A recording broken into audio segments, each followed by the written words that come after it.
Dear Esther, the gulls do not land here anymore. I've noticed that this year they seem to shun the place. Maybe it's the depletion of the fishing stock driving them away. Perhaps it's me. When he first landed here, Donnelly wrote that the herds were sickly and their shepherds the lowest of the miserable classes that populate these Hebridean islands. 300 years later, even they have departed.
When you were born, your mother told me, a hush fell over the delivery room.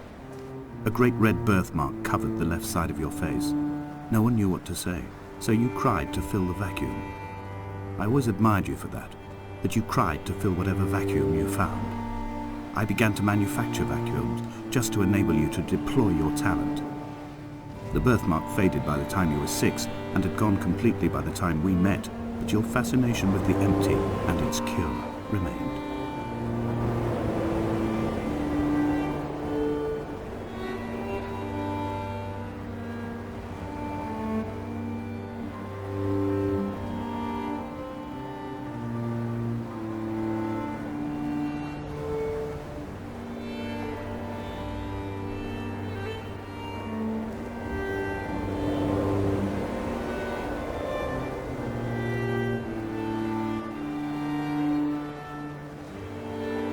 Dear Esther, I found myself to be as featureless as this ocean, as shallow and unoccupied as this bay, a listless wreck without identification.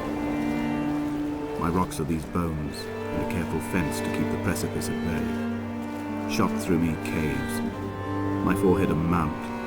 This aerial will transmit into me so. All overexposed, the nervous system, where Donnelly's boots and yours and mine still trample. I will carry a torch for you. I will leave it at the foot of my headstone. You will need it for the tunnels that carry me under.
Reading Donnelly by the weak afternoon sunlight. He landed on the south side of the island, followed the path to the bay and climbed the mount. He did not find the caves, and he did not chart the north side. I think this is why his understanding of the island is flawed, incomplete. He stood on the mount and only wondered momentarily how to descend, but then he didn't have my reasons.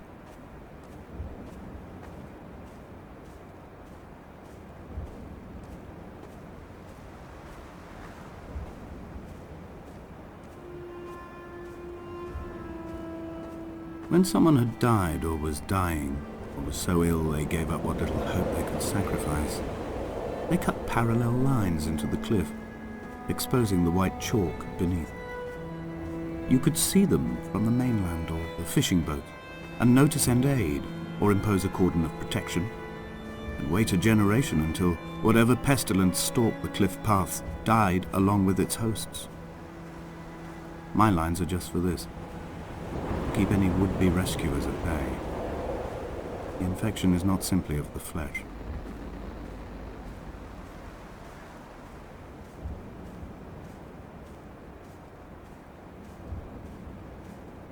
We are not like Lot's wife, you and I. We feel no particular need to turn back. There's nothing to be seen if we did. No tired old man parting the cliffs with his arms. No gifts or Bibles laid out on the sand for the taking. No tides turning or the shrieking gulls overhead. The bones of the hermit are no longer laid out for the taking. I have stolen them away to the guts of this island, where the passages all run to black, and where we can light each other's faces by their strange luminescence.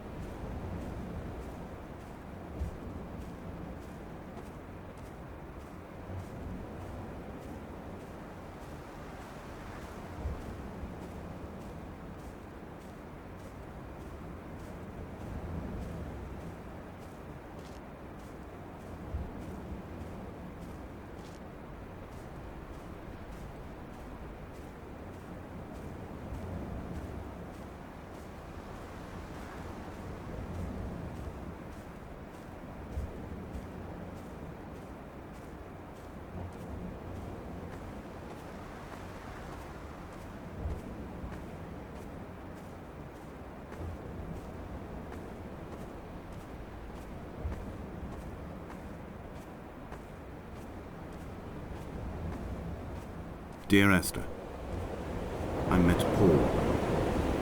I made my own little pilgrimage. My Damascus, a small semi-detached on the outskirts of Wolverhampton. We drank coffee in his kitchen and tried to connect to one another. Although he knew I hadn't come in search of an apology, reason or retribution, he still spiraled in panic, thrown high and lucid by his own dented bonnet. Responsibility had made him old. Like us, he'd already passed beyond any conceivable boundary of life. This hermit, this seer, this distant historian of bones and old bread, where did he vanish to? Why, asked the farmers, why, asked Jakobsen, why bother with your visions at all, if you're just to throw your arms up at the cliff and let it close in behind you and seal you into the belly of the island, a museum shut to all but the most devoted?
I dreamt I stood in the center of the sun, and the solar radiation cooked my heart from the inside. My teeth will curl and my fingernails fall off into my pockets like loose change. If I could stomach, I'd eat, but all I seem capable of is salt water. Were the livestock still here, I could turn feral and gorge. I'm as emaciated as a body on a slab, opened up for a premature source of death. I've rowed to this island in a heart without a bottom, all the bacteria of my gut rising up to sing to me.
Dear Esther, I have now driven the stretch of the M5 between Exeter and Bristol over 21 times. But although I have all the reports and all the witnesses, and have cross-referenced them within a millimetre using my Ordnance Survey maps, I simply cannot find the location. You'd think there would be marks to serve as some evidence. It's somewhere between the turn-off for Sanford and the welcome brake services. But although I can always see it in my rear-view mirror, I have as yet been unable to pull ashore.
An imagined answer phone message. The tires are flat, the wheel spins loosely, and the brake fluid has run like ink over this map, staining the landmarks and rendering the coastline mute, compromised. Where you saw galaxies, I saw only bruises cut into the cliff by my lack of sobriety.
I had kidney stones, and you visited me in the hospital.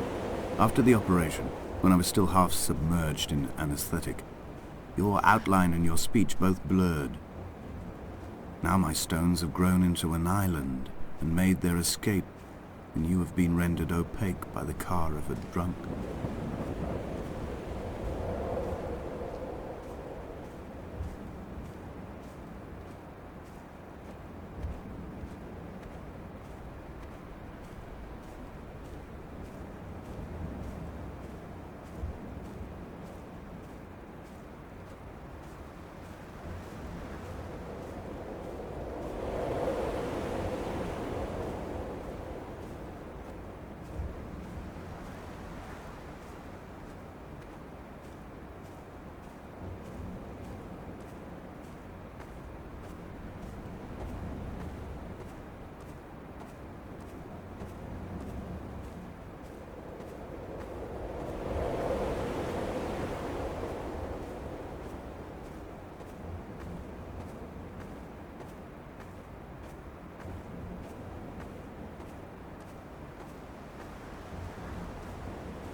I've begun my ascent on the green slope of the western side.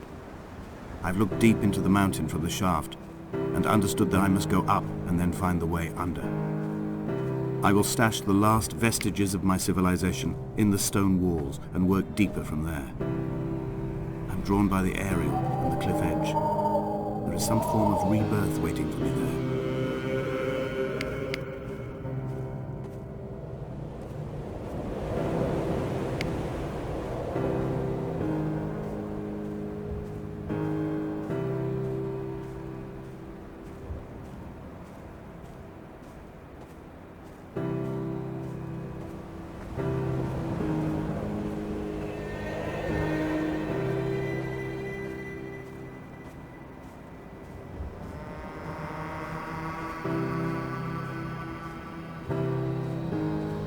The bothy was constructed originally in the early 1700s. By then, shepherding had formalised into a career. The first habitual shepherd was a man called Jakobsen, from a lineage of migratory Scandinavians. He was not considered a man of breeding by the mainlanders. He came here every summer whilst building the bothy, hoping eventually that becoming a man of property would secure him a wife and a lineage. Donnelly records that it did not work. He caught some disease from his malcontented goats and died 2 years after completing it. There was no one to carve white lines into the cliff for him either.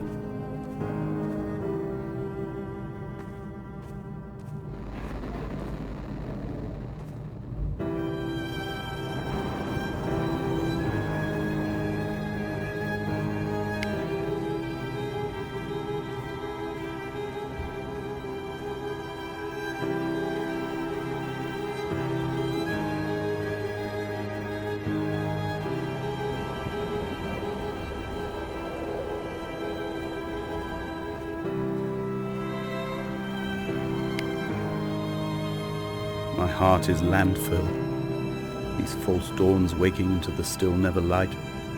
I sweat for you in the small hours and wrap my blankets into a mass. I've always heard the waves break on these lost shores, always the gulls forgotten. I can lift this bottle to my ear, and all there ever is for me is this Hebridean music.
What to make of Donnelly, the laudanum and the syphilis?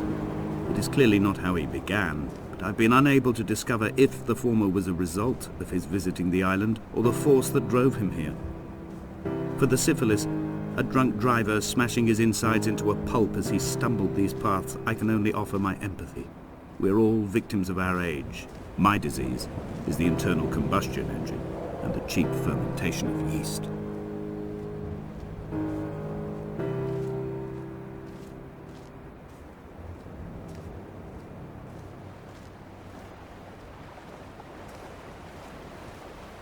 They found Jakobsen in early spring. The thaw had only just come. Even though he'd been dead nearly 7 months, his body had been frozen right down to the nerves and had not even begun to decompose. He'd struggled halfway down the cliff path, perhaps looking for some lost goat, or perhaps in a delirium, and expired, curled into a claw right under the winter moon. Even the animals shunned his corpse. The mainlanders thought to bring it home unlucky. Donnelly claims they dragged it to the caves to thaw out and rot, but he is proving an unreliable witness.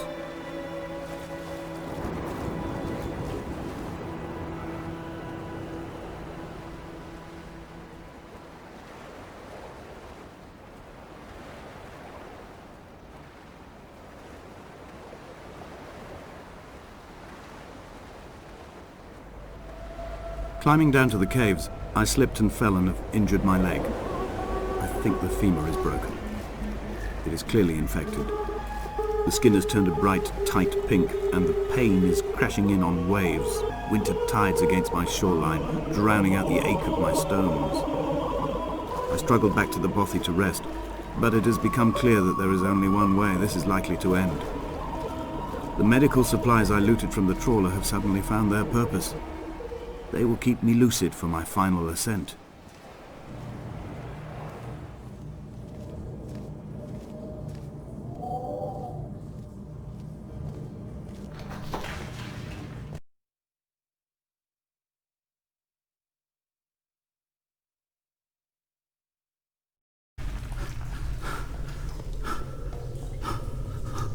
From here, this last time, I have understood there is no turning back. The torch is failing along with my resolve. I can hear the singing of the sea creatures from the passages above me, and they are promising the return of the gulls.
It was as if someone had taken the car and shaken it like a cocktail.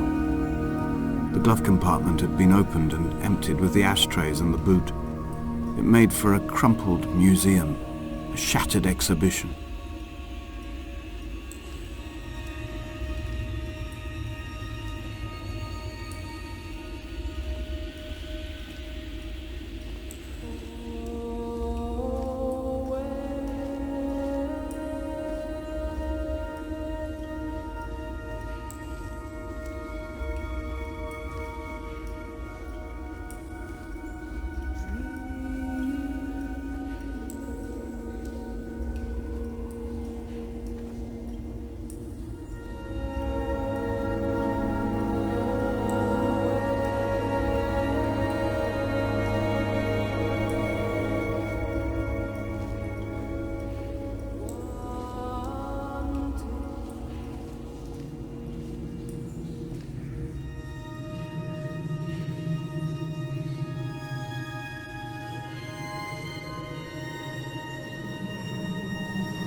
I'm traversing my own death throes. The infection in my leg is an oil rig that dredges black muck up from deep inside my bones. I swallow fistfuls of diazepam and paracetamol to stay conscious. The pain flows through me like an underground sea.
I will hold the hand you offered to me, from the summit down to this well, into the dark waters where the small flowers creep for the sun. Headlights are reflected in your retinas, moonlit in the shadow of the crematorium chimney.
The moon over the Sanford Junction, headlights in your retinas.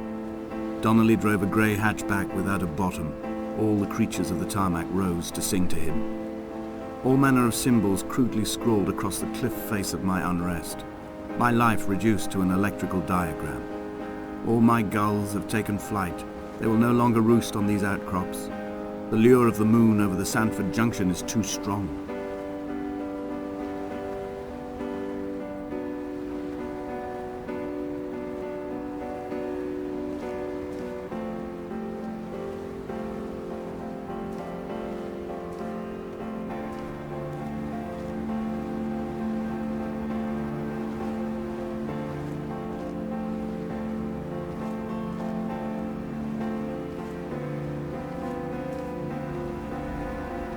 I returned home with a pocket full of stolen ash. Half of it fell out of my coat and vanished into the car's upholstery, but the rest I carefully stowed away in a box I kept in a drawer by the side of my bed. It was never intended as a meaningful act, but over the years it became a kind of talisman. I'd sit still, quite still for hours, just holding the diminishing powder in my palm and noting its smoothness.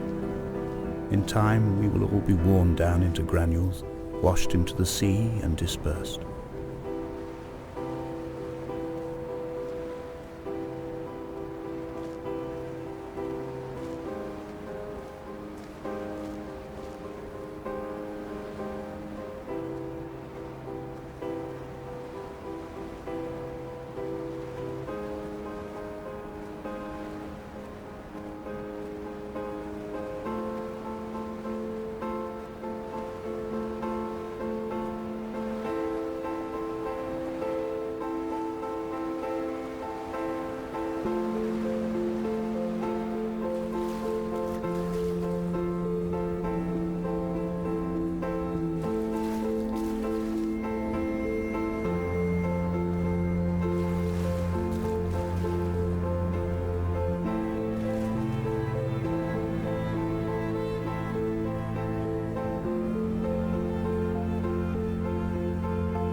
Hall by the roadside, by the exit for Damascus, all ticking and cooled, all feathers and remorse, all of these signals routed like traffic through the circuit diagrams of our guts, those badly written boats torn bottomless in the swells, washing us forever ashore.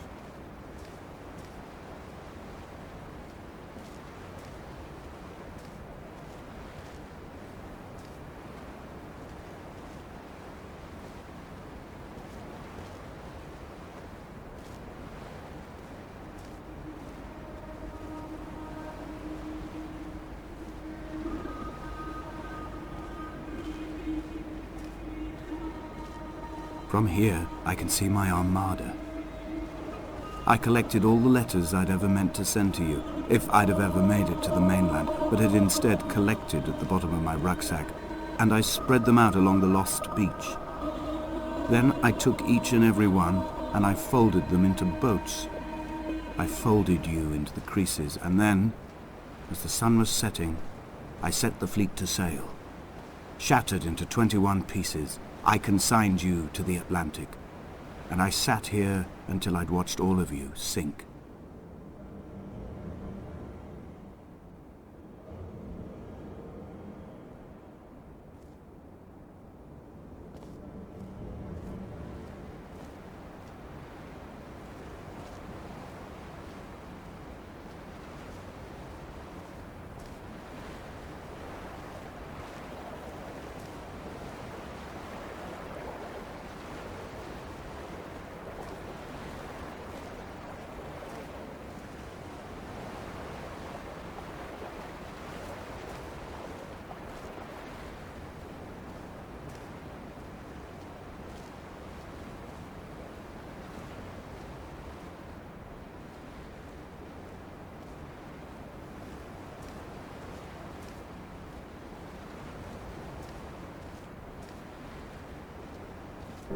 In time, we will all be worn down into granules, washed into the sea and dispersed.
All by the roadside, by the exit for Damascus, all ticking and cooled, all feathers and remorse, all of these signals routed like traffic through the circuit diagrams of our guts, those badly written boats torn bottomless in the swells, washing us forever ashore.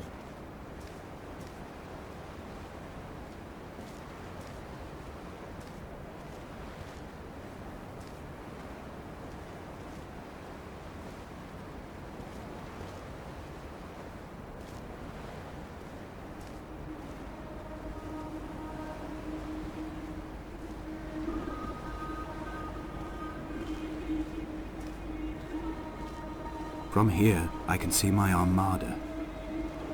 I collected all the letters I'd ever meant to send to you, if I'd have ever made it to the mainland, but had instead collected at the bottom of my rucksack, and I spread them out along the lost beach.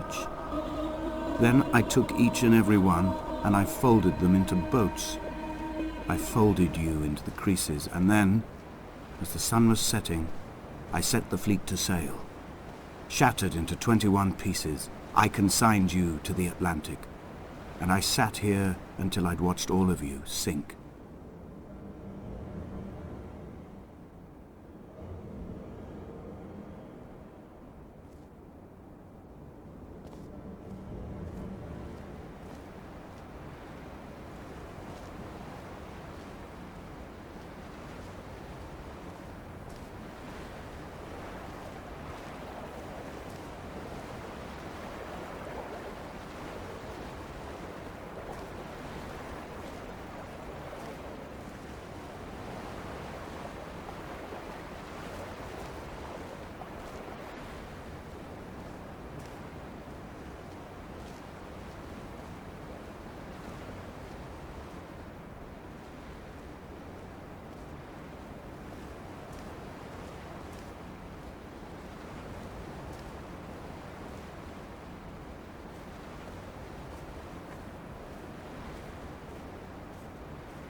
I will drag my leg behind me. I will drag it like a crumpled hatchback, tires blown and sparking across the dimming lights of my vision. I'm running out of painkillers and am following the flicker of the moon home. When Paul keeled over dead on the road to Damascus, they restarted his heart with the jump leads from a crumpled hatchback. It took 21 attempts to convince it to wake up.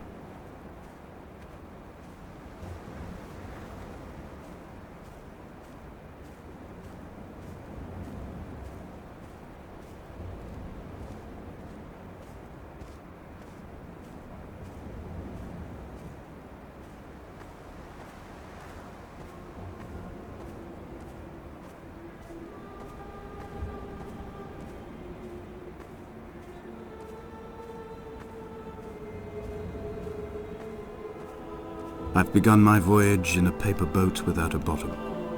I will fly to the moon in it. I've been folded along a crease in time, a weakness in the sheet of life. Now you've settled on the opposite side of the paper to me. I can see your traces in the ink that soaks through the fiber, the pulped vegetation. When we become waterlogged and the cage disintegrates, we will intermingle. When this paper aeroplane leaves the cliff edge and carves parallel vapor trails in the dark, we will come together.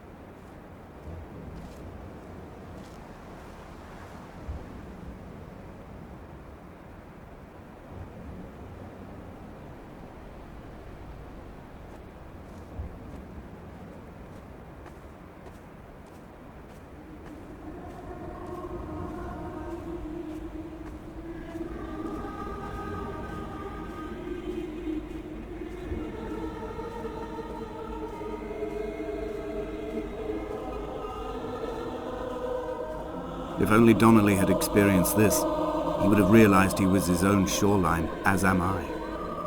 Just as I am becoming this island, so he became his syphilis, retreating into the burning synapses, the stones, the infection.